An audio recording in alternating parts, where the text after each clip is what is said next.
तो कुछ क्वेश्चन जो है पिछली वीडियो में हमारा छूट गया था, तो चलिए आज के इस वीडियो में हम जल्दी से सॉल्व करते हैं। तो देखिए यहाँ पर क्या बोला गया है, दो संख्याओं में अनुपात, यहाँ पर जो है ना मे को काट लीजिएगा। यहाँ पे बोला गया है दो संख्याओं का अनुपात जो है ना 5:3 है, यदि उनमें अंतर जो है 18 है, मतलब कि उन दो संख्याओं का जो अंतर है ना 18 है, तो संख्याएं हमें पता करनी है वो आखिर कौन सी संख्याएं हैं। तो सबसे पहले दोस्तों आपको क्या करना है ना, पहली जो हमारी यहाँ पर जो है अनुपात में जो संख्याएं दे रखी है, इसको हमें क्या मान लेना है, 5x मान लेना है, क्योंकि हमें नहीं पता है, हमें x पता चल जाएगा तो हमारा आंसर आ जाएगा।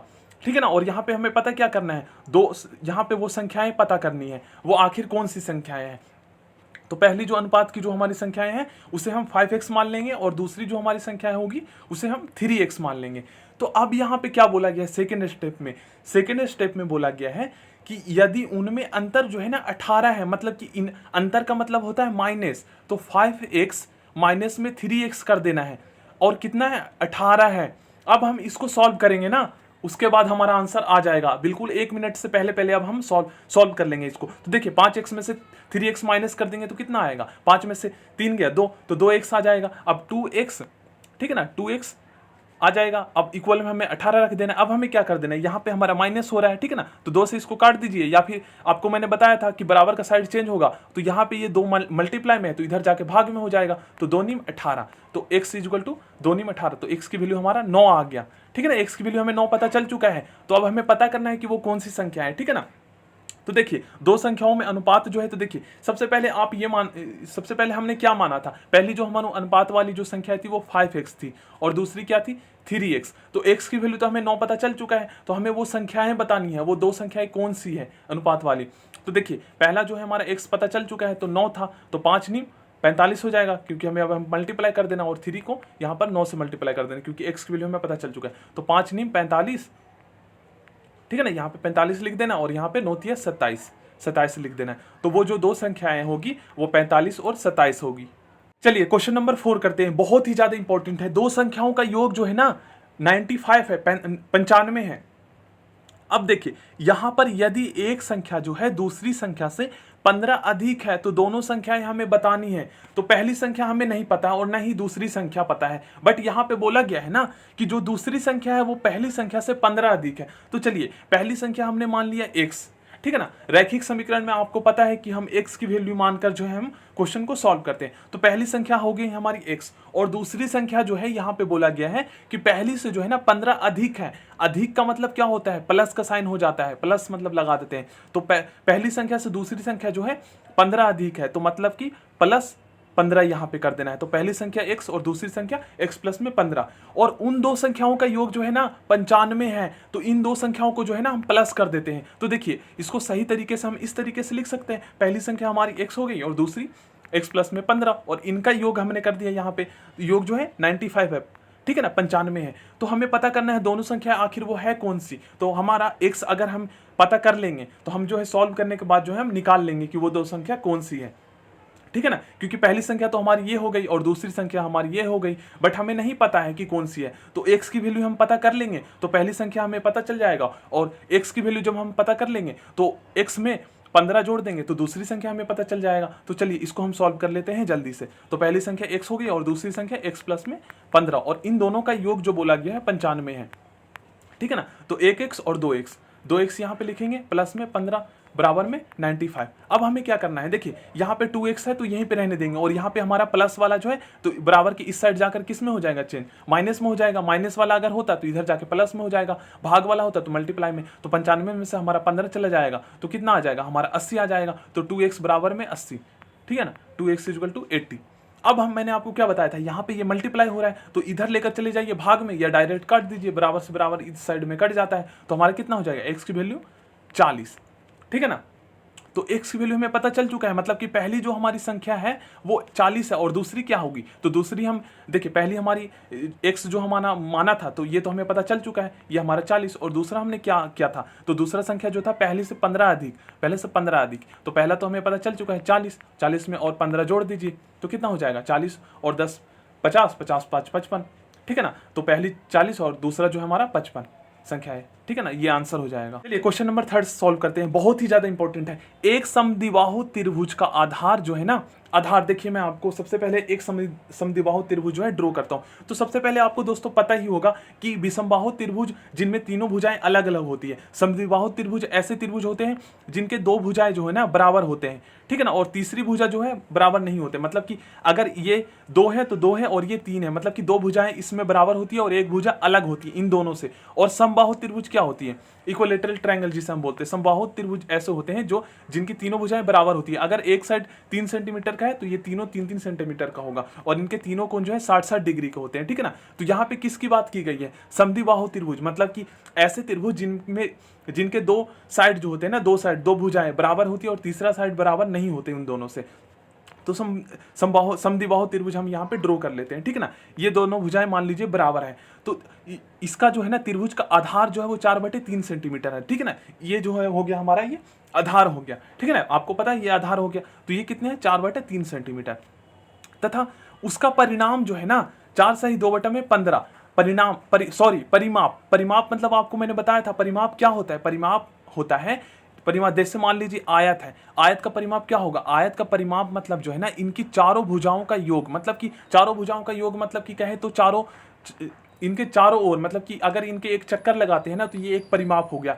क्यों? एक चक्कर अगर आप अब लगाएंगे तो इनकी चारों भुजाओं की दूरी तय करेंगे। तो इसी प्रकार अगर आप ये त्रिभुज है, समद्विबाहु त्रिभुज है, अगर आप इसका एक चक्कर लगाएंगे तो इसका मतलब ये है कि इनके तीनों भुजाओं की जो दूरी है उसको आप कवर करेंगे, मतलब कि उनको पार करेंगे। तो परिमाप मतलब होता है इनकी तीनों भुजाओं का योग, ठीक है ना। तो देखिए समद्विबाहु त्रिभुज हमने ड्रॉ किया। अब हमारा ये जो तीसरी जो भुजा होती है वो इन दोनों से अलग होती है, और ये कितना है? 4/3। और इनका परिमाप जो है ना, मतलब कि इन तीनों भुजाओं का योग जो है, इन तीनों भुजाओं का योग कितना है? 4 सही 2/15 है।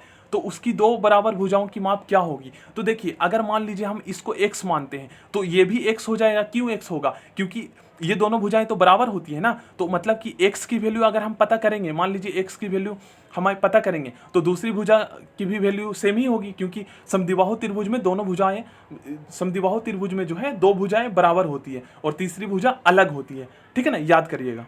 देखिए यहाँ पर जो है ना हम खुद से समद्विबाहु त्रिभुज का जो है ना परिमाप का फॉर्मूला बना रहे हैं। परिमाप का फॉर्मूला क्या बनाना है? बहुत ही इजी है। क्या करना है? हमें तीनों भुजाओं को योग कर देना है, वही उसका परिमाप हो गया, ठीक है ना। तो देखिए समद्विबाहु त्रिभुज आपको पता ही है कि ये दोनों दो भुजाएं बराबर होती है, तीसरी भुजा जो है वो अलग होती है। तो इसका परिमाप मतलब क्या होगा? इन तीनों भुजाओं को जो है ना हम जोड़ देंगे, ठीक है ना, जोड़ देंगे। तो हमें एक भुजा तो पता है और दूसरी भुजा नहीं पता है, तो इसको हमने x माना है, और तीसरी भुजा भी नहीं पता है तो ये x अगर हम नहीं भी माने तो ये भी हमारा x हो जाएगा, क्योंकि दो भुजाएं बराबर होती है आपस में, तीसरी भुजा अलग होती है। तो इसका परिमाप का फॉर्मूला हमारा क्या आ जाएगा? हम तीनों भुजाओं को जोड़ देंगे, तो पहली भुजा हमारी x हो गई, मान लीजिए इसको हम x मान लिया, दूसरी भुजा भी हमारी x हो गई, ठीक है ना, और तीसरी भुजा हमारी क्या हो जाएगी? 4/3 हो जाएगी, क्योंकि ये दिया गया है। और यहाँ पर बोला गया है इसका परिमाप जो है ना 4 सही 2/15 है। तो परिमाप हम क्या करेंगे? तीनों भुजाओं का योग ही परिमाप होता है, तीनों भुजाओं का योग बराबर में परिमाप, तो बराबर में हमें परिमाप लिख देना है, यहाँ पे परिमाप लिख देना है। अब ऐसा क्यों कर रहे हैं? क्योंकि देखिए अब हम इसको जोड़ेंगे और इसको सॉल्व करेंगे, इस साइड वाला समीकरण को हम सॉल्व करेंगे और फिर इधर लेकर जाकर इसको हम माइनस करेंगे, ठीक है ना। ये परिमाप बराबर में रखेंगे और माइनस करेंगे तो हमारा x का वैल्यू पता चल जाएगा, ठीक है ना। और वही तो पूछा गया है कि बराबर भुजाओं का जो है यहाँ पर माप पूछा गया है। आखिर ये दो भुजाएं हैं जिनको हमने x माना है, आखिर ये कितनी सेंटीमीटर की है, ये हमें पूछा गया है यहाँ पे। तो देखिए अब मैं सही से लिख लेता हूँ इसको। पहली भुजा मान लीजिए x था और दूसरी भुजा हमारी x हो गई और तीसरी भुजा 4/3 हो गई, और बराबर में हमारा परिमाप क्या आ जाएगा? 4 सही 2/15। अब हमें इसको सॉल्व कर देना है, तो 15 चौक 60, और हमें इसको मल्टीप्लाई करते हैं और फिर 2 जोड़ देते हैं। 15 चौक 60, 60 और 2 62, 62 में हमारा कितना हो जाएगा? 62 में हमारा 15 हो जाएगा, 62 में 15 नीचे। उसके बाद यहाँ पे क्या होगा? तो एक x हमारा ये हो गया और ये एक x ये हो गया, तो कितना हो गया? 2x हो गया, और हमें यहाँ पे प्लस कर लेना है, 4/3 हमें लिख देंगे। अब हम इस समीकरण को सॉल्व करते हैं, फिर से लिखते हैं अच्छे से, ठीक है ना। अब इसको हम सॉल्व करेंगे दोनों, इसके बाद हमारा आंसर निकल जाएगा। तो देखिए यहाँ पर ये प्लस में हो रहा है ना, यहाँ पे प्लस में हो रहा है, इसको इस साइड लेकर चले जाइए तो ये प्लस वाला किस में चेंज हो जाएगा? माइनस में हो जाएगा इस साइड में। तो इस साइड में हमें 4/3 लिख देना है। चलिए मैं इसको सही से लिखता हूँ फिर से। देखिए यहाँ पर हमारा क्या था? प्लस में 4/3 था, तो इधर हम लेकर आ गए तो ये माइनस में हो गया 4/3। अब इसको जो है भिन्न का जो है माइनस, यहाँ पर जो है माइनस वाला भिन्न जो है इसको सॉल्व कर दीजिए।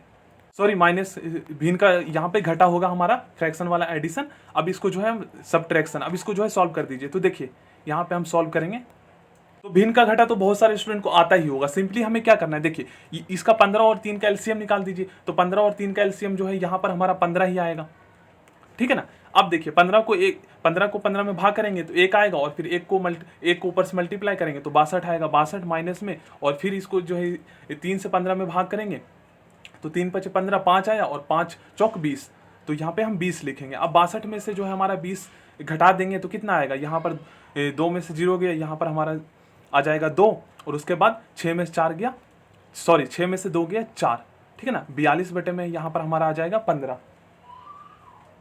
और सॉरी यहाँ पे 42 बटे में 15, ठीक है। देखिए यहाँ पे 42 बटे में मैंने 15 लिखा, तो इसको सही से एक बार हम लिख लेते हैं, ठीक है ना। x बराबर में हम 42 बटा 15 लिख सकते हैं क्योंकि हमने इसको सॉल्व कर लिया है, ठीक है ना। अब आप समझ रहे हैं x बराबर में, अब हमने भिन्न का जो घटा है उसको हमने सॉल्व किया तो कितना आया हमारा 42 बटे में 15 है। अब हमें क्या करना है, अब हमें यही तो पूछा गया है ना, उसकी दो भुजाएं बराबर भुजाओं की माप ज्ञात कीजिए, उसकी दो बराबर भुजाओं की माप ज्ञात कीजिए, ठीक है ना।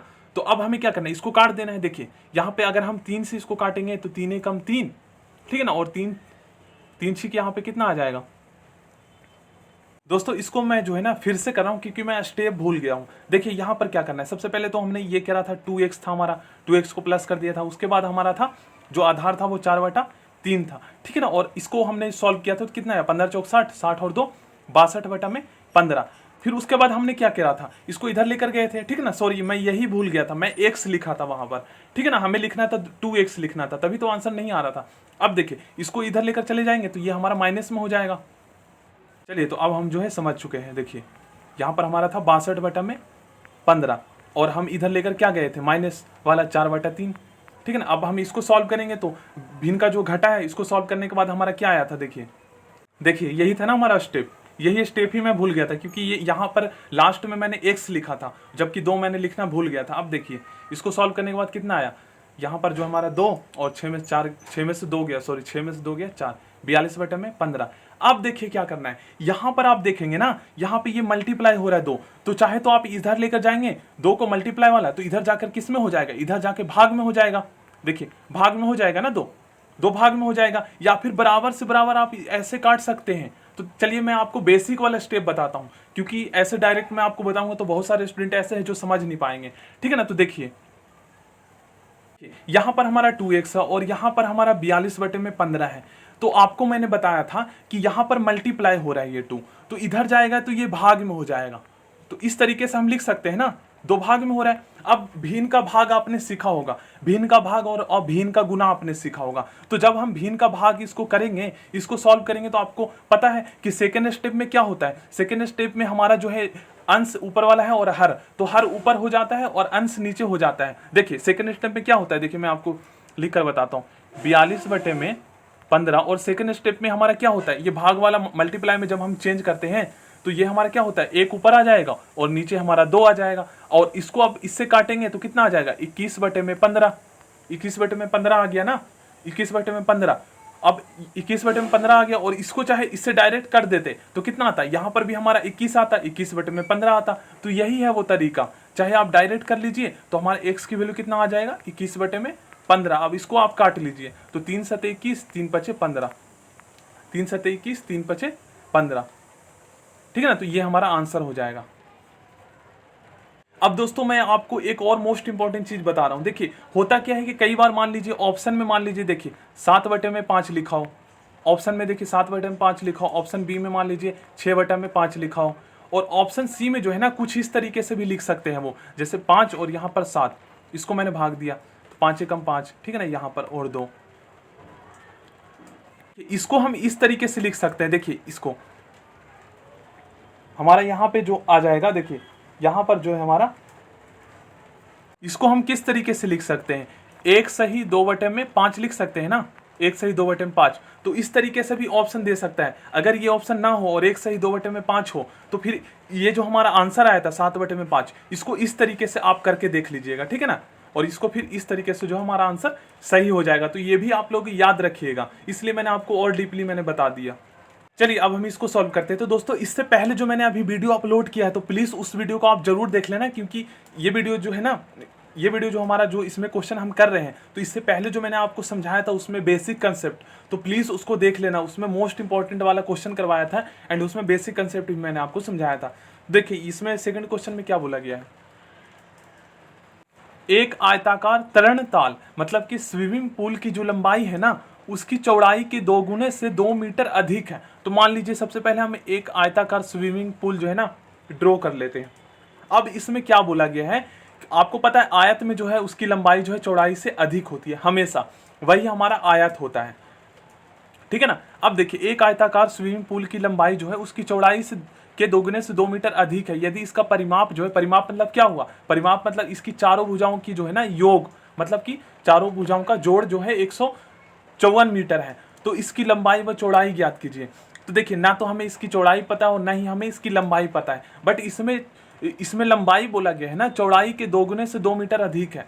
तो सबसे पहले हम क्या मानेंगे, सबसे पहले जो है हमें यहाँ पर चौड़ाई मानना है। चौड़ाई हमें इसलिए मानेंगे क्योंकि यहाँ पर लंबाई जो है 2 गुने से 2 अधिक है, तो ये तो इजीली हम बना लेंगे। तो चौड़ाई जो है हमारा x हो गया, और लंबाई क्या बोला गया, लंबाई जो है ना चौड़ाई के 2 गुने, तो सबसे पहले हम चौड़ाई का 2 गुना कर देते हैं। तो चौड़ाई हमारा जो है माना है x, तो इसका 2 गुना करेंगे तो कितना हो जाएगा, लंबाई हम यहाँ पर बना रहे हैं, लंबाई का समीकरण बना रहे हैं। तो लंबाई जो है ना चौड़ाई के 2 गुने से 2 अधिक है, तो सबसे पहले हम 2 गुना कर लेते हैं x का। तो x का 2 गुना कितना हो जाएगा, इसका मल्टीप्लाई हो जाएगा 2 से, तो 2x हो गया। और चौड़ाई के 2 गुने से 2 मीटर और अधिक भी है, 2 गुना तो है ही है और 2 मीटर और अधिक है, तो अधिक का प्लस हमारा 2 हो जाएगा, ठीक है ना। अधिक में हम प्लस 2 कर देते हैं, और अगर माइनस मतलब कि 2 कम होता तो माइनस कर देते। तो ये हमारा लंबाई हो गया और ये हमारा चौड़ाई हो गया। अब हम क्या करेंगे, तो यहाँ पर देखेंगे इसका परिमाप जो है ना 154 मीटर है, तो हमें इक्वल में जो है ना 154 मीटर कर देना है। आयत का परिमाप आपको पता है 2 गुना ब्रैकेट में l प्लस में b, मतलब कि 2 गुना ब्रैकेट में लंबाई प्लस में चौड़ाई होता है, 2 गुना ब्रैकेट में लंबाई प्लस में चौड़ाई हमारा इसका जो है आयत का परिमाप होता है। तो हमें इस फॉर्मूले के अकॉर्डिंग जो है इसमें रखना है। तो हमारा चौड़ाई क्या हो गया, चौड़ाई हमारा b हो गया और लंबाई हमारा क्या हो गया, l हो गया। तो फॉर्मूले में हम जो है रख देंगे, इनका माप रख देंगे, मतलब चौड़ाई का माप हमारा x हो गया और लंबाई का माप 2x हो गया। तो इस फॉर्मूले में जो है हम रख देंगे, ठीक है ना। इसमें तो देखिए हमारा लंबाई क्या था, हमारा चौड़ाई तो हमारा x था, ठीक है ना। जल्दी से आप समझिए, चौड़ाई हमारा x था और लंबाई क्या था, तो लंबाई 2 गुने चौड़ाई के 2 गुने से 2 अधिक था, ठीक है ना, 2 गुने से 2 अधिक, तो 2x प्लस में 2 अधिक, तो ये हमारा लंबाई हो गया। अब आपको पता है आयत का परिमाप का फॉर्मूला हमें लगाना जरूरी है। तो आयत का परिमाप का फॉर्मूला क्या होता है, 2 गुना ब्रैकेट में लंबाई प्लस में चौड़ाई, ठीक है ना। अब हमें क्या करना है, लंबाई में हमें इसको रख देना है और चौड़ाई में हमें इसको रख देना है, ठीक है ना। अब हम रखते हैं और बराबर में जो है ना हमें 154 कर देना है, तभी तो हमारा निकलेगा। यही तो तरीका है निकालने का, मतलब कि किसी भी क्वेश्चन को सॉल्व करने का, क्योंकि अगर हम बराबर में ये रखेंगे ही नहीं तो हमारा आंसर ही नहीं आएगा, हम सॉल्व करते ही रह जाएंगे। तो देखिए 2 और चौड़ाई हमारा क्या है, पहले हमारा लंबाई आएगा, तो लंबाई क्या है 2 गुने से, मतलब कि चौड़ाई के 2 गुने से 2 अधिक है, तो ये हमारा लंबाई हो गया। और उसके बाद क्या है 2 गुना ब्रैकेट में लंबाई प्लस में चौड़ाई, उसके बाद हमारा चौड़ाई x हो गया, ठीक है ना। और बराबर में हमें जो है 154 रख देना है। अब हमें क्या करना है, इसको हमें जोड़ देना है, ठीक है ना। सबसे पहले हमें इसे जोड़ देना है, हमें इसे मल्टीप्लाई नहीं करेंगे, सबसे पहले हम जोड़ देंगे, ब्रैकेट सॉल्व करेंगे। बोर्ड मास वाला रूल मैं आपको समझाऊंगा एक दिन, ठीक है ना। तो 2x और ये 1x कितना हो गया, 2x और 1x 3x, ठीक है ना। और 2 अलग से हम लिखेंगे, ये नहीं कि आप x में जोड़ दें, फिर गलत हो जाएगा हमारा। ये हमारा 2x हो गया और ये हमारा 1x हो गया, तो 2x और 1x कितना हो जाएगा 3x प्लस में 2, और फिर ब्रैकेट में हमारा आ जाएगा 2। यहाँ पे ये मल्टीप्लाई में हो रखा है, ठीक है, याद करिएगा। और 154 हम लिखेंगे यहाँ पे। अब हम क्या करेंगे, अब हम ब्रैकेट के अंदर जो है सॉल्व कर देंगे। तो देखिए ब्रैकेट का मतलब यहाँ पे जो है ना ये 2 मल्टीप्लाई हो रहा है, मतलब इससे भी मल्टीप्लाई हो रहा है, इससे भी मल्टीप्लाई हो रहा है, ठीक है ना। तो अब हम इसको सॉल्व करते हैं, तो फिर से मैं सही से लिखता हूँ। देखिए तो अब यहाँ पे मैं लिख देता हूँ 2, यहाँ पे हमारा ये मल्टीप्लाई हो रहा है, ठीक है ना। तो यहाँ पे सबसे पहले हमारा यहाँ पे क्या था, यहाँ पे हमारा 3x था, प्लस में हमारा 2 था और बराबर में 154। अब हमें क्या करना है, देखिए 3 दूनी 6, 6x प्लस में 2 दूनी 4 इक्वल टू 154। अब देखिए 4 यहाँ पे है तो इसको इधर लेकर चले जाएंगे तो माइनस में हो जाएगा, तो 154 में से 4 गया 150, ठीक है ना। 6x बराबर में 150, 6x बराबर में 150। अब हमें क्या करना है, यहाँ पे मल्टीप्लाई हो रहा है तो इसको आप जो है इधर लेकर आएंगे तो ये कितना हो जाएगा, भाग में हो जाएगा। भाग में हो गया ना, तो चाहे आप बटे इस तरीके से भी लिख सकते हैं। देखिए यहाँ पे हमारा क्या है 6x है बराबर में हमारे यहाँ पे कितना है 150 है। तो बटे का मतलब भी भाग होता है, तो इसको इस तरीके से भी लिख सकते हैं, इधर आ गया तो ये यहाँ से हट गया और ये यहाँ पर ये हो गया, इस तरीके से भी लिख सकते हैं, बटे का मतलब भाग। अब इसको इससे भाग दे दीजिए, तो 6 दूनी 12, ठीक है ना, 6 दूनी 12 और 3 6 बचे 30। तो x की वैल्यू हमें कितना पता चला, x की वैल्यू जो है 25, x की वैल्यू 25। तो मतलब हमारा जो चौड़ाई है, जो हमने चौड़ाई माना था वो हमने x माना था, तो x की वैल्यू कितना निकल कर आया, x की वैल्यू जो निकल कर आया वो हमारा 25 निकल कर आया। और हमारा लंबाई कितना है, तो लंबाई चौड़ाई के 2 गुने से 2 अधिक, तो 2 गुना कर देना है, तो x कितना है। अब देखिए इसको हम सॉल्व कर लेते हैं। इस समीकरण को कैसे सॉल्व करेंगे, हम 2 लिखेंगे पहले और उसके बाद x है, तो x यहाँ पे क्या हो रहा है, मल्टीप्लाई में हो रहा है, तो 2 गुना में 25, x की हमें वैल्यू पता चल चुका है, तो 25 लिखेंगे, प्लस में हमें 2 कर देना है, ठीक है ना। तो 25 दूनी 50, 25 दूनी 50, 50 और 2 52, तो लंबाई हमारा कितना आ गया 52, ठीक है ना। लंबाई हमारा 52 और चौड़ाई हमारा, लंबाई हमारा 52 और चौड़ाई हमारा जो है यहाँ पर 25। तो ये हमारा जो है इसका आंसर हो गया। अब देखिए आप इसको चेक भी कर सकते हैं कि क्या ये आंसर सही है या गलत है। तो देखिए हमारा लंबाई कितना आ गया, लंबाई हमारा जो आ गया यहाँ पर 52 और चौड़ाई हमारा आ गया, x की वैल्यू कितना था हमारा 25। और चेक कैसे कर सकते हैं, तो चेक देखिए इसका परिमाप जो है ना 154 बोला गया है, तो सिंपली आप इसका फॉर्मूला लगा दीजिए, 2 गुना में ब्रैकेट में l प्लस में b, फॉर्मूला लगा दीजिए और इस यहाँ पर मान रख दीजिए। तो लंबाई हमारा जो है यहाँ पर, लंबाई हमारा 52 है, 52 रख देते हैं और चौड़ाई हमारा कितना है 25 है, 25 रख देते हैं। अब इसको जोड़ दीजिए, इन दोनों को जोड़ दीजिए, 25 और 52 को जोड़ के 2 से मल्टीप्लाई कर दीजिए। अगर 154 आता है तो फिर हमारा जो है ना ये आंसर सही होगा जो हमने निकाला है, ठीक है ना। तो देखिए इसमें 5 और 2 7 हो गया हमारा। जल्दी से इसको फिर से हम लिख लेते हैं सही से, 52 और 25, ठीक है ना, यहाँ पे मल्टीप्लाई हो रखा होता है। अब 5 और 2 7 हो गया और 5 और 2 7, 77। और इसको आप जब मल्टीप्लाई करेंगे तो 7 दूनी 14 4, 7 दूनी 14 और 14 और यहाँ पर 1 हो गया 15, ठीक है ना। तो 154 सही है, तो ये हमारा आंसर आ गया। और हमने चेक भी कर लिया, तो जो हमने आंसर निकाला था x बराबर हमारा 25 और लंबाई जो हमारा था वो 52 था और चौड़ाई हमारे 25 था, तो ये सही आंसर हो गया। दोस्तों ये वाला क्वेश्चन जो है ना थोड़ा सा डिफिकल्ट है, बट अगर आप सही से समझेंगे ना तो आपको आ जाएगा। अब देखिए इसको कैसे सॉल्व करना है। अगर आपको किसी संख्या से 1/2 घटाने और परिणाम, मतलब कि उस संख्या को सॉल्व करने के बाद जो आंसर आएगा उसको जो है ना 1/2 से गुना करने पर जो है ना 1/8 प्राप्त होता है, तो वह संख्या क्या है। अब देखिए क्वेश्चन को पढ़ के ही जो है हमें समझ में ही नहीं आ रहा है आखिर क्या होगा इसका, मतलब कि कैसे स्टार्ट करें। तो देखिए सबसे पहले आपको एक चीज ध्यान में रखना है कि अगर इस तरीके से क्वेश्चन पूछा जाए और हमें नहीं पता हो कि आखिर वो संख्या क्या है, तो इस तरीके के क्वेश्चन जो होते हैं ना वो रैखिक समीकरण होते हैं। और रैखिक समीकरण में जो है हम x मानते हैं, रैखिक समीकरण में हम क्या मानते हैं, जो संख्या हमें नहीं पता है वो क्या मानते हैं, x मानते हैं। तो अब यहाँ पर आप देखिए, अगर आपको किसी संख्या से 1/2 घटाने, तो भाई वो संख्या आखिर है कौन सा जो आप 1/2 उसमें से हमें घटाने बोल रहे हैं, तो वो हम मान लेते हैं x। वो संख्या x है जिसमें से कोई हमें बोल रहा है कि 1/2 घटाने, तो चलिए 1/2 हम घटा देते हैं, ठीक है ना। 1/2 घटाने और परिणाम, मतलब कि ये जो संख्या है ना, मतलब कि इसको सॉल्व करने के बाद जो हमारा आंसर आएगा, वो हमारा क्या होगा, परिणाम। तो यहाँ पे क्या बोला गया है, परिणाम को जो है ना 1/2 से गुना करने पर जो है हमें 1/8 प्राप्त होता है। तो मतलब कि 1/8 प्राप्त होता है, तो मतलब कि परिणाम को जो है ना 1/2 से गुना भी किया जा रहा है। तो किसको किया जा रहा है, तो इसका मतलब ये है कि ये जो है ना इसको अगर आप सॉल्व करेंगे तो परिणाम तो हमें पता चल ही जाएगा। तो परिणाम को आप 1/2 से गुना करेंगे। तो देखिए मैं आपको इसको समझाता हूँ। देखिए मान लीजिए इसको जो है 2 × 2, ठीक है ना। तो मान लीजिए वो संख्या जो हमें नहीं पता है, जो हमने यहाँ पर जो है x माना था, तो ये मान लीजिए 2 है और 1/2 से गुना करने पर तो मान लीजिए 1/2 यहाँ पे मान लीजिए ये 2 है, ठीक है ना। अब मैं बता रहा हूँ, अलग तरीके से समझा रहा हूँ, ये इसको मैं बाद में बताऊंगा। ये मैं आपको इजी तरीके से समझाने के लिए जो है ना एक अलग एग्जाम्पल दे रहा हूँ। देखिए यहाँ पे मान लीजिए जो हमें नहीं पता है वो संख्या, वो हमारा 2 है।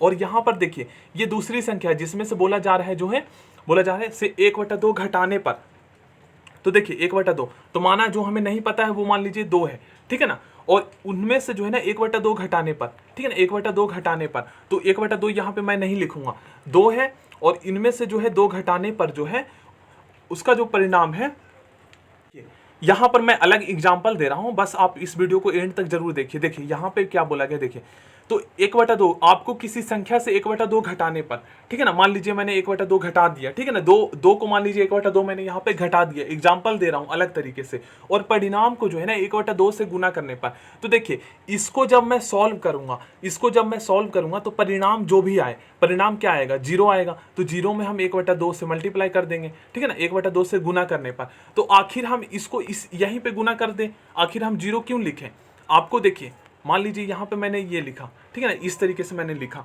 तो यहाँ पर जो है ना 1/2 से गुना कर देते हैं, तो इसको सॉल्व करने के बाद जो हमारा 0 आएगा उसमें हम 1/2 से मल्टीप्लाई करेंगे, तो बात तो वही बनेगा ना, चाहे हम बराबर करके 0 करें या फिर इधर हम मल्टीप्लाई करें। तो अब आप समझ गए ना, तो यही तरीका है। देखिए यहाँ पे क्या बोला गया, अगर आपको किसी संख्या से जो है 1/2 घटाने, तो मान लीजिए वो संख्या आखिर है कौन सा, तो हमने माना है x, अब उसमें से बोला गया है कि उस संख्या में से जो है 1/2 घटाने, तो चलिए 1/2 हम घटा देते हैं, और परिणाम को जो है ना 1/2 से गुना करने पर, तो परिणाम जो है मान लीजिए बराबर में आता है, तो इसको सॉल्व करने के बाद भी तो हमारा परिणाम वही आएगा ना, जो बराबर में आएगा, तो डायरेक्ट हम इसको यहाँ पर गुना कर सकते हैं 1/2। क्यों कर सकते हैं, क्योंकि इसको सॉल्व करने के बाद भी तो जो हमारा आंसर आएगा उसको हम 1/2 से मल्टीप्लाई करेंगे, तो यहीं पर हम जो है डायरेक्ट मल्टीप्लाई कर सकते हैं ना, तो इसलिए मैंने आपको समझाया। तो इसको हम जो है मल्टीप्लाई कर देते हैं। अब गुना करने पर जो प्राप्त होता है 1/8 प्राप्त होता है, ठीक है ना, तो वो संख्या कौन सी है, जो हमने x माना है वो संख्या कौन सी है, तो अब इसको हम सॉल्व कर लेते हैं, आंसर आ जाएगा। तो देखिए इसको फिर से मैं अच्छे से लिख लेता हूँ। देखिए x हो गया, जो हमें नहीं पता उनमें से 1/2 घटाने पर, और जो है जो परिणाम आएगा उसको 1/2 से मल्टीप्लाई करने पर, तो 1/2 से हम जो है इसको मल्टीप्लाई कर देते हैं, ठीक है ना, और प्राप्त होता है 1/8। अब इसको सॉल्व कर लीजिए आप। तो देखिए जल्दी से आप ध्यान से समझिएगा, अब मैं आपको समझा रहा हूँ जल्दी से। देखिए x माइनस में 1/2, और जो परिणाम निकला उसको 1/2 से गुना करने पर, तो 1/2 से हम गुना कर देते हैं, और प्राप्त होता है 1/8 प्राप्त होता है। तो देखिए डायरेक्ट आपको क्या करना है, यहाँ पर 1/2 जो ये संख्या है, यहाँ पर ये क्या हो रहा है, ये मल्टीप्लाई हो रहा है ना, तो इधर आप इसको लेकर जाएंगे तो ये किस में हो जाएगा, ये इधर लेकर जाएंगे तो 1/2 ये भाग में हो जाएगा ना, भाग में। देखिए यही तरीका मैंने आपको पिछली वीडियो में भी समझाया था, तो बिल्कुल बेसिक से मैं आपको समझा रहा हूँ। तो ये यहाँ पर से जो है हमारा हट गया। अब फिर से मैं इसको सही से लिख लेता हूँ, ठीक ना, ये लिखूंगा और इसके बाद ये लिखूंगा, क्योंकि ये 1/2 इधर जाकर जो है हमारा भाग में हो गया, क्योंकि यहाँ पर मल्टीप्लाई में था। तो x माइनस 1/2, x माइनस 1/2 बराबर में हमारा क्या होगा 1/8, और 1/2 यहाँ पे मल्टीप्लाई हो रहा था, तो इधर आके जो है ये भाग में हो गया 1/2। अब देखिए क्या करना है, सेकंड स्टेप में हमारा क्या होता है, जब आपने भिन्न के भाग सीखे होंगे, तो सेकंड स्टेप में हमारा क्या होता है, जब हम मल्टीप्लाई करते हैं, देखिए 1/8, और सेकंड स्टेप में क्या होता है, ये जो हमारा ऊपर वाला अंश और ये जो हर है, हर ऊपर हो जाता है और अंश नीचे हो जाता है, जब हम भिन्न का मल्टीप्लाई में मतलब चेंज करते हैं इसको, तो ये इस तरीके से हो गया।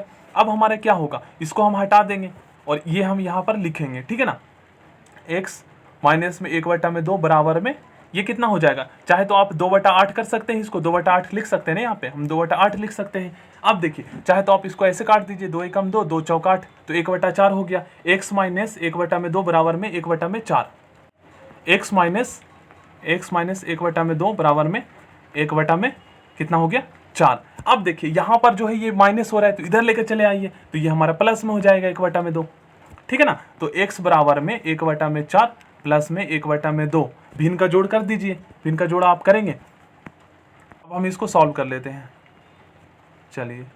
तो एलसीएम हमारा ये 4 आ जाएगा, 4 का 1 आ जाएगा यहाँ पे, और 2 दूनी 4, 2 और ऊपर से गुणा करेंगे तो 2, 3/4 जो है हमारा इसका आंसर आ जाएगा, ठीक है ना, 3/4। So thank you friends, channel को सब्सक्राइब करके बेल आइकन को प्रेस कर लीजिएगा ऐसे ही इंपॉर्टेंट वीडियो के लिए, और नेक्स्ट वीडियो में जो है और इंपॉर्टेंट क्वेश्चन मैं आपको करवाऊंगा।